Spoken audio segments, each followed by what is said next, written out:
Hello, and welcome to another episode of Boundless Body Radio. I'm your host, Casey Ruff, and today we have another amazing guest introduced to you now. Coach Peter is a returning guest on our show. Check out his first appearance in episode 892 of Boundless Body Radio. Coach Peter is a highly acclaimed fitness trainer and nutritionist with over 20 years of experience. A multi award winning professional, he has been voted one of the top trainers in the country. With a global reach, Coach Peter has guided thousands of individuals on their fitness and nutrition journeys. His passion for the carnivore lifestyle, which he discovered over 3 years ago, led him to specialize in coaching individuals on this unique approach to nutrition. Recognizing the need for tailored guidance, Coach Peter assembled a team to launch Carnivore Coach International, a platform dedicated to equipping coaches with the knowledge and networking opportunities to support clients with specific needs. He is also the head of the world's largest carnivore Facebook group with more than 500,000 members. Wow, Coach Peter, what an absolute honor to welcome you back to Boundless Body Radio. Peace and me, Casey. Great to be back. How have you been? Peace and meat. I have been fantastic. How are you doing as well? Doing well. We've lots of has happened since we last spoke, and love to give you some updates. And thankfully, you've been getting involved with us as well here at CCI. So very excited to dive right in. Yeah, that's fantastic. I know you said you're not too into sports, but my favorite hockey podcast comes out of Toronto. Big shout out to The Point on Sirius XM. And whenever they come in, they always give us weather updates of how things are going in Toronto. And it sounds like it's been a very cold and snowy kind of a winter, but it just seems like that the sun is starting to come out just a little bit where you're at. Is that true? Well, I'm not wearing my scarf today. I usually have my scarf on, so things are looking up. It's Yeah. not like where you are. I think you're in Arizona, right? We're in Utah, and we've had a very, Utah. very mild winter. But yeah, you hear the host describe all the toques and the gloves and the boots and all that stuff, and they're looking forward to shedding that. So I'm glad things are warming up where you are. Yeah. That's fantastic. Yeah, like I said, we've had you on the show before. It's been a little while, so if you could just kind of remind us, who you are and how you got into what you do today. Yeah, for sure. I've been a carnivore for, I guess, almost 4 years now, 3.5, 4 years. And I've been a fitness trainer and nutritionist for about 2 decades, so about 20 years. And so when I discovered carnivore, I'm sure I have the same thoughts like a lot of your audience and yourself. What is this? This is ridiculous. This is the stupidest thing. This is some stupid trend. People are losing fat just because of a calorie deficit. And I thought I just brushed it off. But it was Jordan Peterson that got me to more curious about it. And I've talked about this before, and knowing the Peterson family, being close to Toronto and everything, I stayed, in contact with his teachings and everything. And so I respect what he has to say about a lot of things, but he said something that really caught my attention. He said that he was having meat and greens. And we all know like he was outspoken about the carnivore diet, but he never really pushed it on anybody. But he said what he said next. He said it wasn't until he cut out the greens that I started to feel so much better. And that got me to stop in my tracks. I thought, okay, maybe there's something more to the carnivore diet than meets the eye. Maybe we are poisoning ourselves. And then that got me, more curious. And then from there, over the years, I started coaching people, coached hundreds of people around the world on the carnivore diet.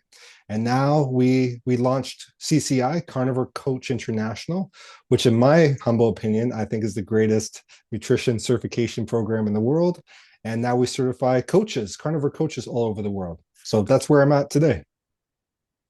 That's amazing. Thank you for sharing that. I'm just curious in your own personal journey, what things improved? Like, how big of a jump was it for you to get to a carnivore diet from where you were when you heard that from Jordan Peterson? And what were some of the things that improved for you personally? Well, I've mentioned before, like I was a big believer in fasting, juicing, smoothies, all those things. And those were great tools for me to help clear my head. It's like, you stop eating processed foods and things and you stop eating fiber. And it really does help you. It clears you out, but you're starving. I would go through these stages of starving and feasting, starving and feasting. And that kept my sugar addiction alive in full force. But when I discovered carnivore, I was getting all the benefits, all the healing benefits, all the from physical and mental, but without the starving myself. I thought this was great. It was a bit of a rough transition, and we could talk more about that if you have more questions. But when I got on track, when I became fat adapted, I was like, this is great. I can have all the benefits of fasting and not starve myself. So this is awesome. Yeah, that's great. And you also had improvements in your mental health as well. Is that correct? Yeah, specifically mental health was the big one because I would constantly have these highs and lows, anxiety, depression. And some of your audience might know what that's like. The thing is, what's different about emotions, like just being happy or sad, it's different. Anxiety and depression are different than being happy and sad. Happy and sad is there's a reason. Your cat is sick, your dog died, and so you're sad. You're at a funeral, you're dead. But depression is something totally different. It's like you wake up, there's no reason to be depressed. There's nothing to be upset about, but you're depressed. You want to end your life. You hope this is your last day on earth. Anxiety is something terrible as well. It's like the world is so noisy. I'm so noisy. The voices in my head are so noisy. I cannot function. I can't even make dinner. I can't even function in any way as a father, as a staff member, anything. That went away. In a few weeks, that went away. I thought I was going to be stuck with this for life. I was stuck with it for life since I was a kid. Since I was, as long as I can remember, I would have these highs and lows. Now I'm just smooth sailing now. That's amazing. An example I'll give is something that anybody who lives around me is quite familiar with. In the Salt Lake Valley, there's a phenomenon that happens in the wintertime where after a storm comes in, high pressure will follow the storm, but it actually kind of makes a seal in our valley, which is kind of like a bowl. And so it will be beautiful weather and high pressure and should be getting warmer, but it doesn't get warmer. And it's blue sky, but you don't realize how polluted it gets because that sealing, we call it inversion, it seals all the air in and it doesn't cycle out. And so we have some of the worst air quality in the country or sometimes even in the world. And when you're in it, it looks like a bluebird day until you get up above it. And then you look back, you can see just this dark steel of all the pollution that's trapped in the valley. And it's only when you get to up above in the ski resorts that you're able to see that.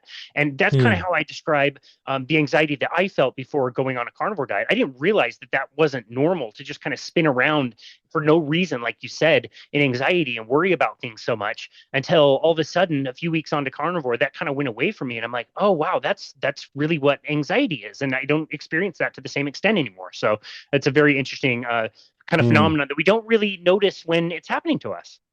Yeah, because when you're in it, you don't realize that there is this, the sun is shining. It is a beautiful day, but when you're stuck in that cycle of, that's a great analogy for sure. Yeah. Again, getting back to your personal story, how has your carnivore diet evolved over time? Is this something you need to keep to really strictly? Have you been able to incorporate other foods in your diet? Like, where are you at, and how has that changed over time? Yeah, I do believe I cheat. I love cheating. I think cheating is fun. You know, I'll have I'll have hot chocolate. I'll have chocolate covered almonds. I'll go out for dinner once in a while. And you pay the only thing is you pay the price. You're going to feel like crap, right?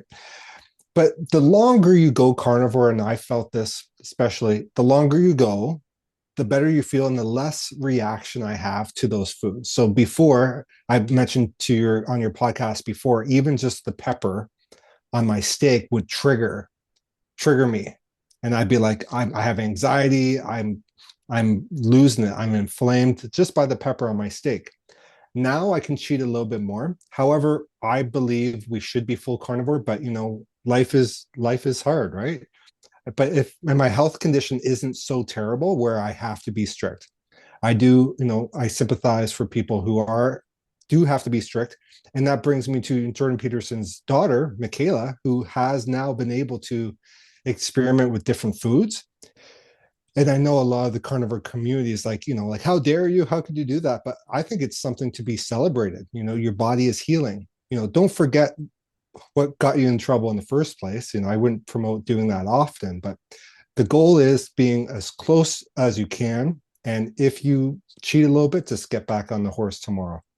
Yeah, that's really great advice. After coaching so many people at this point and coaching coaches who then are reporting back to you, I had some specific questions. I was thinking about asking Anthony Chafee some of these on a recent episode, but we kind of ran out of time. So I was just curious to ask you a few things. Also within our community, there's a lot of people that are can be kind of loud and have different opinions and changing opinions about things all the time related to carnivore. So I had a guest on the show who was, pretty plant-based and in favor of a plant-based diet. I asked her out of curiosity, like, are you concerned about people being long-term carnivore, like for several years? Like I said to her, like, just so you know, like I've been carnivore for almost 7 years now, and I'm talking like ribeyes and eggs and like fatty kind of meat, and I have had really not very much measurable amount of plant material in the last few years. Would you be concerned about somebody like that? And she replied by saying, yes, I would be concerned. For now, you're young, you're 42, you look fine, but on the cellular level is where I would worry that you're starting to break down, and you want to be able to address that as a young man so that when you get older, you don't have the same problems like cancer or strokes or things like that. How would you reply to somebody who answered that question that way?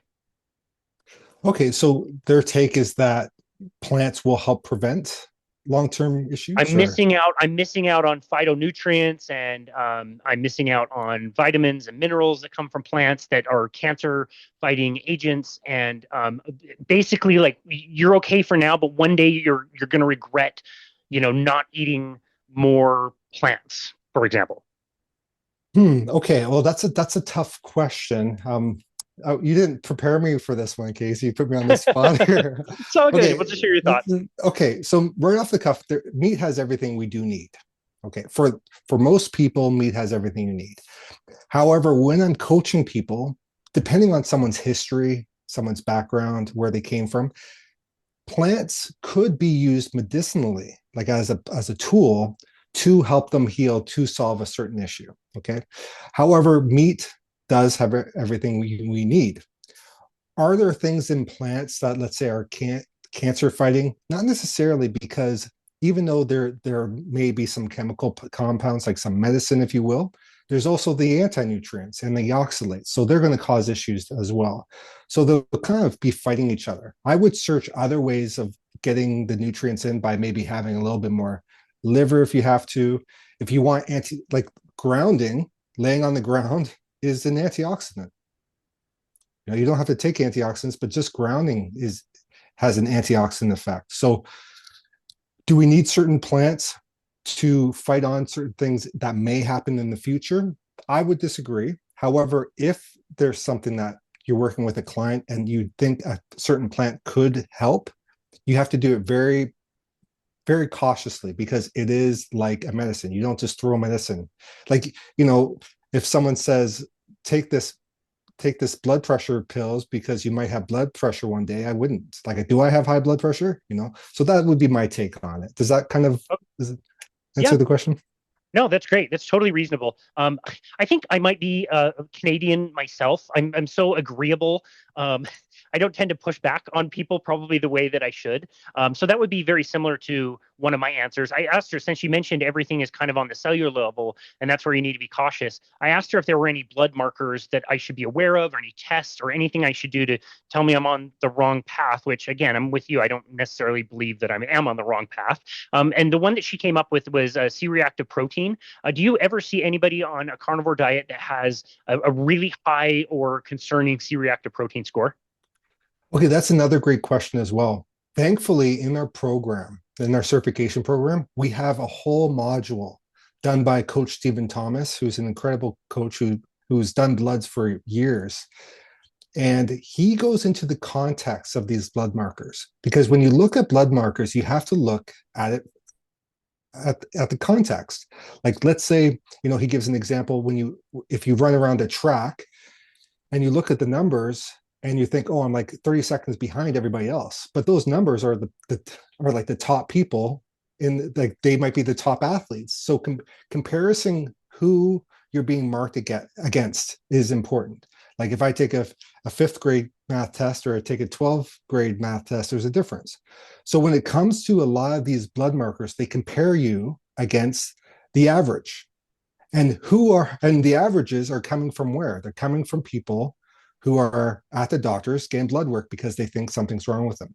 So I personally I don't think that you should just look at blood markers comparing it to everybody else, but we have a whole module in the program that teaches you how to look at the blood markers in context. Like, for example, people who are carnivores and not getting, a lot of sugar, they're not like their glycogen might last longer, or no, their cells might last longer. So it might age a little bit more. So through the blood markers, it might look like it's really sick, or it might look aged more, but it's only because it's lasting longer. People who do have carbohydrates, the cells die off faster, for instance. Does that make sense? Yes, that makes perfect sense. And Stephen Thomas would be the perfect person to do that module since he's so smart with all those blood markers. And yeah, there are a lot of things to be aware of as far as that goes. Do you have any modules that talk about the usefulness, the potential benefit of fiber? I'm again, it's another thing that always is a little bit controversial, but it seems like people are talking a little bit more that fiber somehow could be more beneficial for some people, especially women in menopause, is something I've heard a guest on our show say recently. And to play around with, trying different kinds of soluble fiber, insoluble fiber, adding fiber in very slowly for somebody who's had a no fiber diet. Anything your modules talk about that as far as the usefulness of benefit of fiber? Yeah, another great one. Now, thankfully, I'm sure I butchered the blood answer because that's why we have an expert in the program, which Stephen Thomas is. And when it comes to fiber, we have Lee Kopis, who lost his colon, had his colon removed, and he shows us in the bag like what's digested and what's not. And we have a whole section on fiber. To answer that question like quickly, it's like there's soluble and insoluble fiber, but none of it actually becomes part of the body. It just goes through the body. Are there benefits by eating something we cannot digest? No. Like I don't eat cardboard. Will cardboard have some effects? Are there some studies that people that eat cardboard might be might have different health markers compared to other people? I don't care. It does not become part of my body. A lot of these studies are by association, not by causation. And you can't like, and when it comes to the numbers, we're talking about like the 1% or the 2%, sometimes like the 0.10%. We're not dealing with something like smoking when the correlation is like in the hundreds of percent. So I just tell people be cautious of what studies you are referring to. Butyrate, which is one of the benefits of having fiber, a small portion comes from fiber, but you can have that same effect by being in ketosis. So should you eat fiber? No, you should not. If there are benefits to it though. So if I'm having sugar, yeah, I would have some fiber. The fiber will slow down the absorption of the sugar in my bloodstream, possibly, hopefully, but are you going to steal from Peter to pay Paul? It's going to cause more harm than good. If someone is trying to lose fat, can eating fiber help you lose fat? Yeah, probably could, because you're filling up on something that doesn't absorb in the body. So that's my take on it. I hope that I could go a lot deeper, and the experts in our program will do a much better job explaining it, but that's my 2 cents anyway. Absolutely fantastic. I really appreciate that. Lee is also a former guest of our show. His story is incredible. And yeah, literally without such a giant section of his, intestinal tract taken out, he could actually visibly see what was digesting and what was not, and can make those kinds of conclusions. I think it's very interesting. You do such a great job in the modules coaching your coaches on how to interpret data from some of those studies. And I've just kind of learned over the years, I'm sure you talk about this quite a bit, that when you see the kind of key words, a word that you used, associated, this is related to, we think that, when you start to see those kinds of words, I think those are all kind of like yellow flags to say that, okay, maybe those two things can go together, but they might not be one causing the other the way that the No. headline of an article might say. Yeah. Is it associated? Yes, it probably is. Like, I lived in BC, in British Columbia at one point, and there was one season where there were tons of forest fires, tons and tons of forest fires, right? And guess what we would see by the forest fires? We would see firefighters. All right. Now, if some idiot drives into our town and sees all these firefighters wherever the fires are, he could say, well, those firefighters must be causing the fires. It's an association. It's not a causation, you know? So when you look at these studies, it's an association. Like unless the percentages of increased um, increased, I guess, risk or incidences would be a better name, is in the hundreds and hundreds of percent. That's something to pay attention to. But the first thing you learn in health sciences is it's the first thing is causation does correlation does not equal causation.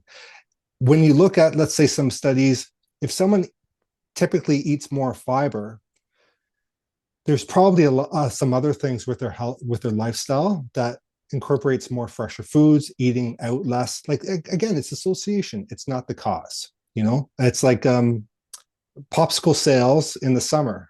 You know, when it's hot. You know, it's does it mean that the popsicle sales are making it hotter? No, it's ridiculous. It's a ridiculous take. So we actually have Dr. Anchor, who's a practicing medical practitioner in India, and he has a whole module on how to actually look at data, how to actually interpret what these science studies are, what you're actually looking at. I think that's so important because every so often, some influencer or someone will just pop up the study. But when you look into it a little bit more, you can see that there's no concrete evidence there. Yeah, it is very valuable to get that education and know what you're looking at when you see the studies, because the headlines can be very misleading, and have very weak correlations. There's a great website called Spurious Correlations you can go to, and you can make Oh, associations between all kinds of stuff, like Tom Hanks movies and broken arms or something. You know what I mean? Like yeah. they're totally separate. I do want to go into more detail about the program. Tell us, how your passion evolved about carnivore diet to take it to a point that you didn't want to just be coaching individuals, but you wanted to create a platform to bring coaches together and teach them. Yeah, for sure. When I started coaching people on carnivore, I thought it would just be hunky dory, you know, sunshine and rainbows all the time, right? And a lot of the clients did do well. However, there was a lot of there was a lot of things that I felt unsupported in. For instance, how to read blood markers for people who are transitioning to carnivore, um, people who are stuck on carnivore, weight loss stalls, people who just need a little bit more support and guidance for many different things, oxalate dumping symptoms, histamine intolerances, lots of different things. And so when I was coaching people, I did more research and I would watch videos, binge watch videos like, Anthony Chafee, like your recent guest, or Sean Baker, Ken Berry, a lot of these other people. And although they are fantastic and I'm so appreciative of them, they didn't really give me the tools I needed as a coach. I needed more of an education. And that's where we started to evolve like, okay, what do coaches need if people are going to coach in this space? So that's why we created Carnivore Coach International, where I partnered with many different instructors from many different perspectives on things as well. And just to support the coaches to feel like they're fully knowledgeable of what they need to know, but also have that support system. Because I've been called horrible things just by trying to help people.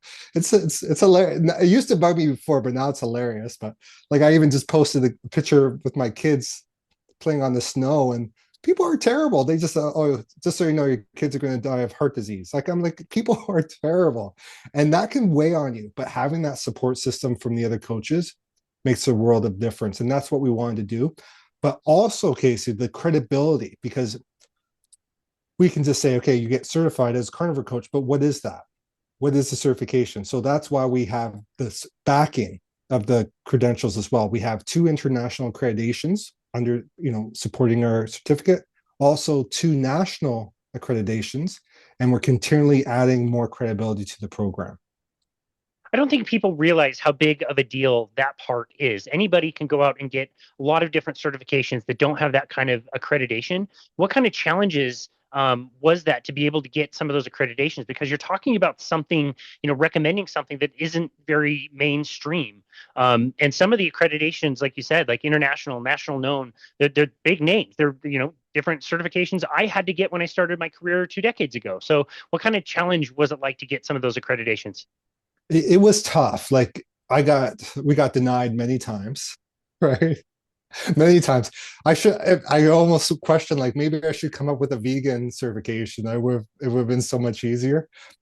But we just kept on going. Like we tried to build up relationships with these organizations and to show them, I had one accreditation company say, you're not rooted in science. Like show me some science. I'm like, okay, you want some science? Here's all our citations. And we just kept on pushing forward to like build up healthy relationships with these accreditation companies. So over time, and then once we get one, then it's easier to get the second one. And now we're working on something really big. I don't know if I should say this yet, but we're going to work on something. It's like the top level gold standard in coaching. And I mentioned to you earlier, Casey. So we're working on something really good. We have to show people, the most important thing is we have to show people that if we're carnivore coaches, you can call yourself whatever you want, like a health coach, nutrition coach, but your job is not to push carnivore on the clients. I think that's a big part of it. What you want to do is support your clients who do want to do carnivore. Right? That's the difference. You're there to just listen, walk with them, but your job isn't to force anyone to do anything. You're not there to prescribe the carnivore diet. You're just there to be supportive when they are ready and to be very unbiased, non-dogmatic, and hold the client's hand on this journey. So very important that you understand that, because if you push the diet on anybody, they're going to reject you. And Casey, this might sound ridiculous, but I've coached hundreds of people on the carnivore diet, okay? I've never actually told anyone to do the carnivore diet. So you see the difference, but they come to me when they're ready. When the student is ready, the teacher appears, right? So that's the difference. And as long as we keep that perspective, and the accreditation companies, they see that we are very non-dogmatic. We're here to support the clients, whatever they choose to do. That's the most important. That's what will help us build credibility in this industry for sure. Yeah, that's what really surprised me when I first started, personal training and doing nutrition coaching in particular. I thought I would be the one telling everybody what to do, and I was the smart one. Not only could I count to 12, but I could, exactly the right exercises, and I know exactly what food to eat and when, and all that stuff. And you're right, coaching is very, very different. It is a lot of listening. I feel like I'm more of a mirror than I am, as like an instruction book or something where somebody can, bounce ideas off each other. Oftentimes, people already have really great ideas of what they're going to do anyway. And so, yeah, I love that you incorporated that as part of the coaching, because I think that's a big piece that a lot of people misunderstand or don't know when they go into a coaching session. You talk about kind of the accreditation. Can you mention some of the ones that you already have? Maybe not the one, of course, that's a little too early to talk about yet, but some of the ones that are already locked in. Yeah, for sure. Locked in right now. We have national. Okay, so we're an approved provider with National Academy of Sports Medicine, NASM, and also AFAA, Athletic Fitness Association of America. Those are our two national ones. We're working on another one with ISSA at the moment, so that will come out as well. Internationally, we have IPHM, which is an international one, which does help a lot if you're wherever you are in the world. It helps you, let's say, obtain insurance connections, that kind of thing, if you want to get liability insurance, that kind of thing. And we have another one, I think it's ICAHP. I should know it off by heart, but there's so many acronyms here. But we have two international ones. So no matter who's listening to this, wherever you are in the world, we are a credible source for your certificate. Yeah, that's amazing. Those names are huge. NASM, again, was the #1 certification I had to get before I could even consider starting to work as a personal trainer. I did get an opportunity earlier in my career to get the fitness and the nutrition coach piece from ISSA directly. And the funny thing was, there was a bunch of essays I had to write at the time to get my accreditation back in like 2019. But it was just like right after I found ketogenic diets and found out that you could reverse all kinds of diseases. And so I was like really Hmm. snarky in some of my answers about like what they were wanting to hear and what I was actually giving them. I was a little surprised that they have actually passed me off, but I'm glad they did. Um, That was as far I that was what's good, ISA. That was that was I international. yeah, ISSA. They were a lot more into like the plant-based diets, and obviously, I think it's cool that they're, accepted yours as an accredited, kind of alternative. Which I just thought was interesting. You have a lot of experts as part of the coaching. What was it like to go out into the world and find so many really cool people that are experts in certain parts of the carnivore diet? Yeah, I love that. I love everything about it. Like I love meeting the students, getting to know them. Incredible students, incredible coaches. And that's so much fun. And then also connecting with these carnivore experts all over the world. Our first one that we got on board was Eddie Goki, who is a brilliant mind. I'm so thankful to have him on our team because he is. You can tell when I'm talking, like when you put me on the spot about the butyrate, like the fiber, and also with blood work, my brain kind of shuts off a little bit because I try to explain things more basic. And but that people like him I really need on the team because if you want to go deeper understanding, Eddie's a genius. He has a published book called Contraindicated. I suggest that you guys check that out. And then we brought on other people like Coach Stephen Thomas, Lee Copus. We just recently joined with a Steak and Butter Gang with Bella, the Steak and Butter gal. She has a marketing module in our program to teach us how to do social media and also community building. She brought in Coach Raymond, who was one of Sean Baker's. I think he was the top coach in MeetRx at the time. Yep. And he has his module of how to actually coach people when he talks about like how to coach people without being pushy, like being curious and showing empathy is really good. And we have also like Dave Mack on communication and marketing, who is no carb life. He has done, I think he's the only person that has done more interviews than you, Casey. He's done a lot. So we have him, we have Dr. Anchor, and we have many more to come. Very excited. We're hoping to hopefully connect with Anthony Chafee and maybe get Sean Baker involved as well. Would love them. And anyone else listening, reach out if you have any instructors in mind, because the more different takes we have, the better you can be as a coach. Because if you coach people, you just have your biases and your understanding of the diet. But when you get different perspectives from all these different experts, it just sets you up for success because you'll have all these different tools in your toolbox. Be like, okay, I've heard of that. I know of someone that's worked like that. So, because when you're coaching people, it's not, like I said, it's not all sunshine and rainbows. Your clients might get a slew of issues. So being prepared for that is key. Yeah, no, that's amazing. You mentioned so many incredible people in our space, and you mentioned experts. You also have one bum who you decided to include on your Oh show yeah. as well. Really scraping the bottom of the barrel. But I was fortunate enough to be able to contribute a little content as far as fitness goes. So when did you decide to branch out and not just have coaches that were aware of coaching with the carnivore diet, but also on the fitness side of things as well? Yeah. So our coaches, you become a certified nutrition coach, right? In carnivore. And after coaching for many people, for many years, many people, I know that if you can incorporate both, your client will be so much more successful. So I thought, who's a strapping young man that might be able to help me create this program? And so I reached out to you, Casey, and we're building it the way we feel how it's best fit. Like Casey you gave some real practical knowledge for our coaches in their program. So, but to answer the question short and sweet, we have a strength and conditioning program now, which is also internationally accredited and an approved provider with many different national providers and international providers. So, if you want to learn some strength and conditioning tips as well and get your certificate in that, I'd highly recommend. Do you have any thoughts on, because you've gone through the program too, Casey, most of it, and do you have any thoughts on it? Yeah, so I've done a lot of certifications. Again, at this point in my career, I've used a lot of different platforms to get, many certifications. Precision Nutrition has a really good one. And NASM, like I said, ISSA, I've got all of those.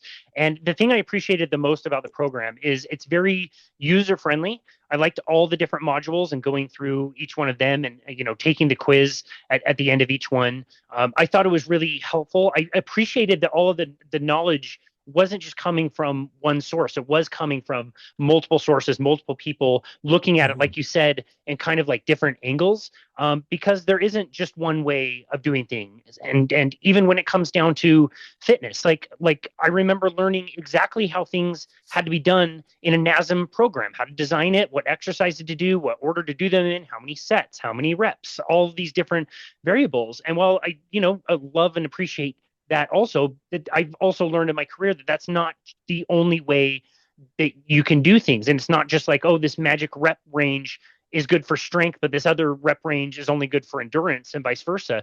I found that some of those things are maybe not as true as we would have thought. And so again, I really like the fact that the modules were really simple to go through. They were understandable. I like the different viewpoints. And yeah, I thought it was a really clean way of kind of going through everything after doing so many different certifications. I really like that. Okay, well, that's a huge compliment. And so thank you for that, Casey. And it's great to have you part of that, as one of our instructors in the program. And just as Casey, as you said, having different perspectives as well. Like we have Richard Smith, Coach Richard Smith, who has done bodybuilding and he looks at things from a bodybuilding perspective. We have you who has years, you've probably trained hundreds of, probably maybe even thousands of clients by now, so you have your experience behind you and what's worked practically. We're working on more getting Dr. John Jaquish involved as well, who created the X3 bar. I have a call with him, another call to build on to that as well. But he wrote a whole book called Why Lifting Weights is a Waste of Time, right? He's a big proponent, big believer in variable resistance. He thinks that's like the ultimate way to build muscle. And so let's include him as well. Having all these different tools in the tool belt, all these different perspectives, that's what we're about. Non-dogmatic, but we want to prepare you for whatever life throws at you. That way, when you are approached with a different belief system, you already made up your mind what you think is best for the client. Yeah, I know. I love that. I also think a lot of people don't realize the nature of personal training itself. Like with my business, I definitely have people reaching out that do want specific coaching around, in particular nutrition. And, usually Mm-hmm. it's because they, need some help with low carb, keto, carnivore, something in that realm where I specialize in. If you're looking for somebody to coach you on a vegan diet, there's plenty of people out there that can do that. But also, a lot of times people don't understand the nature of personal training where yes, I'm setting up equipment for you, I'm putting weights on, I'm coaching you on how to do separate moves, I'm demonstrating things. I kind of look at it like a caddy in golf where all I want my client to do is focus on the workout. They can ask me questions at any time and I damn well better be able to give them a good answer. But if they don't have questions, they don't need to worry about it. They don't need to take their weights down. They don't need to know what machine goes next or what muscle group they're working. Again, if they're Mm-hmm. curious and they ask, then that's what it is. But in that state, you're in a quite intimate environment, one-on-one, face-to-face with somebody for 30 minutes, an hour, however long their session is. And that provides not only a lot of time to answer questions, but also you're building rapport with somebody who eventually is going to feel like a family member to them. And I found that having the Mm-hmm. nutrition certification has helped for specific nutrition coaching sessions, but it really also almost even more helps with a personal training session where again I'm Mm-hmm. coaching the physical stuff together, but we have so much time. I can ask them Mm-hmm. questions. What did you eat yesterday? What made you feel really good? What made you feel really full? Like there's a huge component in a training session that opens up time to then be able to talk about nutrition as well. Definitely. And you give some great examples in your module, but if you don't mind me giving a shout out to the program, you're anyone who's watching this or listening gets a special discount through you, Casey. So if you mention on when you contact me on the website, if you say that you've listened to it, I'll want to gift your audience with a very special gift on there to sign up for a program. Is that cool? No, that's great. That's awesome. Really appreciate it. Yeah, very good. Any more questions for me? Because I know Well, I you're. No, you're good. I just wanted to know, to kind of wrap things up here, what should somebody expect if they're they're thinking about this? There's so many people in our community that they find the carnivore diet, they get so lit up about it. They want to go out and tell people. They want to share their message. They learn pretty quickly that proselytizing the message to friends and family is not necessarily welcome, or telling all the checkers at Costco that no plants were harmed in their Costco run doesn't really help as much. What can somebody expect if they want to go through and kind of complete the program? Well, we have so much fun. Just book a call with me, and then if you decide to, get enrolled into the program, you can take your time with it. You can learn everything all at once. You can take your time, and we have a bunch of support for you as well from the community and other coaches. But we also have, you mentioned at the very beginning, we have the world's largest carnivore Facebook group. We have about 520,000 people on there right now. So when you become certified, if you want to explore your knowledge and explore the clientele you might be working with, I mark you as an expert if you want in those groups, and you can start, getting clients right away, interacting with the public.